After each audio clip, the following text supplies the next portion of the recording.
The Vancouver Canucks are off to a good start for the most part as they seek consistency in a very competitive Pacific Division. Trevor Beggs of Locked On Canucks joins us to talk about that and all things Vancouver Canucks next on the Locked On NHL Podcast.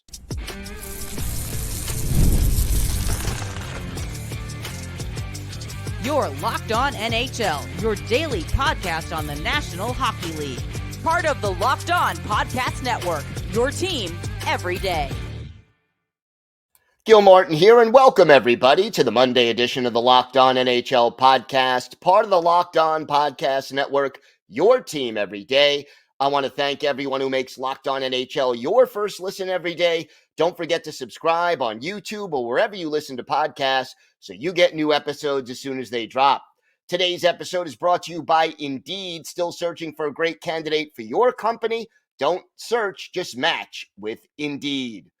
It is my pleasure to welcome back to the show the co-host of Locked On Canucks, Trevor Beggs. And Trevor, lots of stories surrounding the Canucks.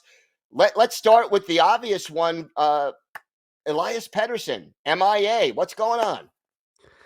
Man, oh man, Gil, I wish I had an answer. And it's funny because, it gets brought up every day on our show, in our comments. Everyone's going, what the heck is wrong with Elias Pettersson? And honestly, it seems like the dude was abducted by aliens. Like we even had a segment about conspiracy theories about what happened to Elias Pettersson. And yeah, I don't know if someone captured him in about January of last year. So it's really been, for those who don't know, about a 50-plus game stretch where Elias Pettersson has been at a 40-ish point level. And this is a guy that has 100 points in his career. This is a guy that won the Calder. Last January, he was the NHL Player of the Month. He had like 13 goals in 14 games. And since then, I don't think he has 13 goals in 50 games since then. I think the stat was he has like 7 goals and 24 points in his last 42 regular season games. I mean, this is just, again, a completely different player. And you see some guys a lot of fans are angry. You see some media members trying to grasp at straws, being like, oh, well, he was out there for the game-winning goal, which he was against the San Jose Sharks on Saturday night. But you watch that game in totality, and just every time he has the puck, he's trying to thread the pass because he's a playmaker, and he's just turning it over, and he's coughing it up. He's spent a lot of time in his own end. It's just a completely different player. And look, the Canucks right now, credit to Patrick Allvin and Jim Rutherford. They have constructed a team that has enough depth to withstand this. But again, this is a team that entered the season with Stanley Cup aspirations, and I just don't know if the team has Stanley Cup aspirations with Pettersson going at a 40-point pace.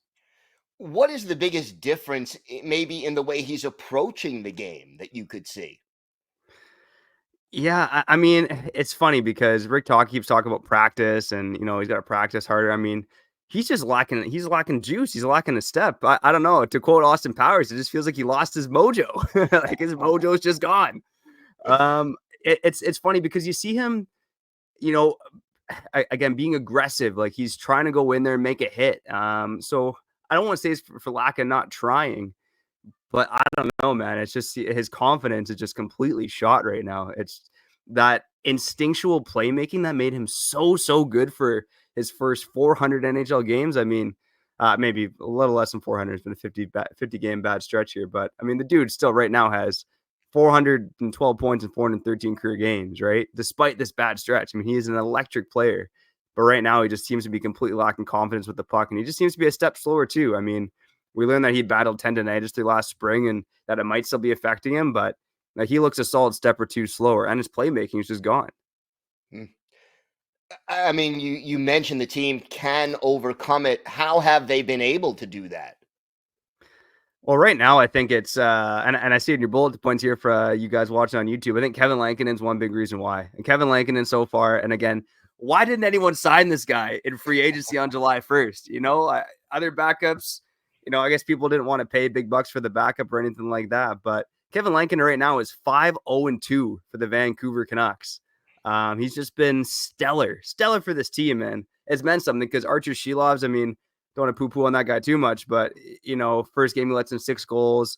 Second start against Tampa, he's fine, but he loses. Then he lets in 6 goals against the Devils this week. He has the worst save percentage in the NHL right now. So Kevin Lankinen stepping up first and foremost has been a big reason why. I think the second one is just the depth of this team. You look at the forward group, and early on in the season, you had Nils Höglander chipping in with a couple goals. Connor Garland actually leads this team in 5-on-5 ice time right now. He's been so solid, and he's kind of been tasked with getting Elias Pettersson out of the slump right now. They've been on the same line for the last few games. Hasn't really worked, but Garland continues to produce. Teddy Bluger looks like a more physical, improved player from last season. Kiefer Sherwood, who's leading the NHL in hits, he's chipping in offensively. And Pius Suter, who was on the Miller and Betcher line in the playoffs last season, right now is the fourth line center, leads the team with 4 goals in his last 6 games. So this is a deep team. Again, it's just, you're only going to go so far when your star players aren't really performing. Let's talk a little bit about the defense. You mentioned that it hasn't necessarily been even though statistically the team seems to be playing well. Talk to me about what's going on the blue line right now. Yeah, well, I think in Vancouver, everyone knows a guy by the name of Quinn Hughes by now. And I mean, this might be a bit of a hot take, but for my money, I think Quinn Hughes might be the Hart Trophy winner this early on in the season. Now, he's not leading the league in points or anything like that, but just his impact at both ends of the ice is so incredible. I mean, the Canucks, in terms of the shots that they're creating and the possession they hold, are, they're kind of controlling about 2/3 of possession when Quinn Hughes is on the ice. And this team is around 40% when Quinn Hughes is not on the ice. I mean, it's a drastic difference. And, I always go to our friends over at Hockey Stat Cards. And for those who don't know, they kind of take stats, goals and assists, and then the fantasy stats as well. And then they give a game score at the end of each game. Quinn Hughes right now, he was just overtaken by Kirill Kaprizov for the highest average game score in the NHL this season, which to me is a good indicator of, who the MVP is. Right? Connor McDavid's always up there as well. Quinn Hughes, again, he gets notoriety for his offensive play with the puck, but defensively, just nothing gets by him. It doesn't matter that he's a small guy. He's always in position. His stick is always active. And again, at a time when Pettersson looks like a shell of himself, Quinn Hughes might be the best version of himself right now. So on the Canucks defense, the Hughes and Hronek pair, for my money, it is one of the best in the NHL, if not the best. The bottom 4 kind of leaves something to be desired, though. Vinny Desharnais has looked a bit lost. You're kind of hoping Adam Foote will work his magic throughout the season. Carson Soucy and Tyler Myers, I mean, their stats have been putrid. They've been turning the puck over a bunch. And you have Eric Brandstrom, who's come in, who's kind of a cap dump, more or less, in the Tucker Poolman deal just before the season started. He's looked good in stretches. Actually, for the most part, he's been really good. But, he's had a couple of moments where, he got caught up high on a goal against the Sharks on Saturday. Derek Forbort missed some time. But really, it's just like Hughes and Hronek, and then there's a lot of question marks, right? And the Canucks, at some point, they need to acquire defensemen if they're going to truly compete for a Stanley Cup.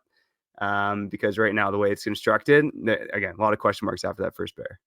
So what is the key in your mind? This team seems a little inconsistent right now. What is the key to them becoming contenders this year to fulfill the promise that everyone was looking at when the season started? Yeah, it's that's the $1 million question, ain't it, Gil? I mean, first and foremost, is Pettersson finding that mojo again? I don't know what it's going to take. Again, 50 games is a pretty long time to not be good. Again, from February last season all through the playoffs and the start this season. So that's first and foremost. I'm like, I just don't know how competitive this team can be in terms of being a Stanley Cup contender if Pettersson's a 40-point player. And again, to think he'd be the next Huberdeau, it's a scary thing. I'm scared, man. Halloween's over and I'm still scared. Okay.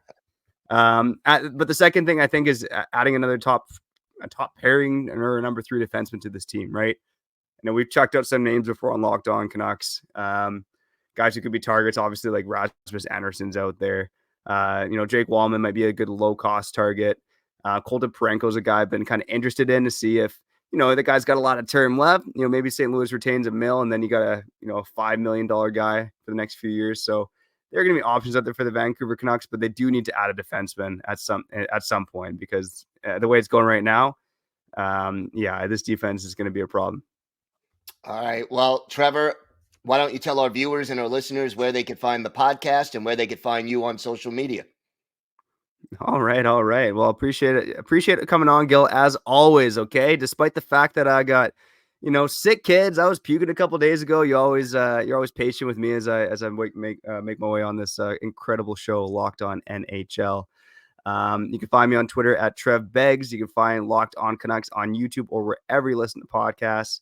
You can also find my partner, Kyle Bowen, last name Bhawan. He does 80% of the work on the show. So give that guy a follow on Instagram or TikTok or wherever you like to connect on social media.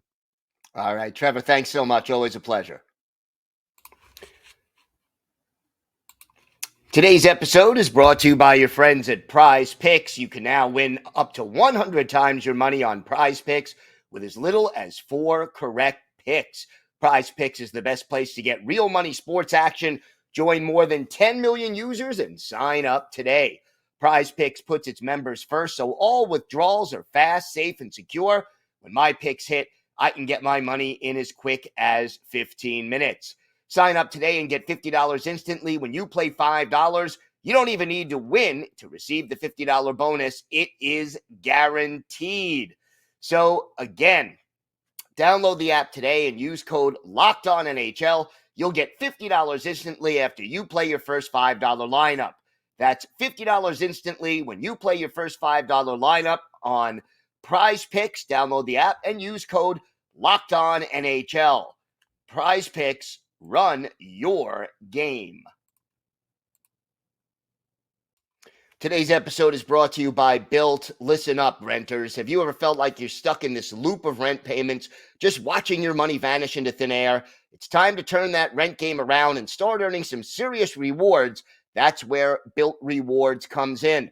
Built is breaking ground as a neighborhood rewards program that hooks you up with points on your rent. Every month, pay your rent and watch the Built points roll in.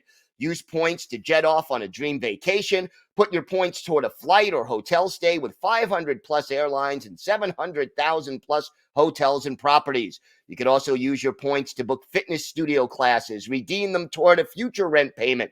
They're designed to meet your lifestyle. Pay rent hassle-free through Built Rewards app. Your rent game just got a major upgrade. Built points have been consistently ranked the highest value point currency by the Points Guy and Bankrate. Earn points by paying your rent right now when you join Built.com/LockedOnNHL. That's JOINBILT.com/LockedOnNHL. Make sure to use our URL so they know that we sent you. Join Built.com/LockedOnNHL to start earning points with your rent payments today.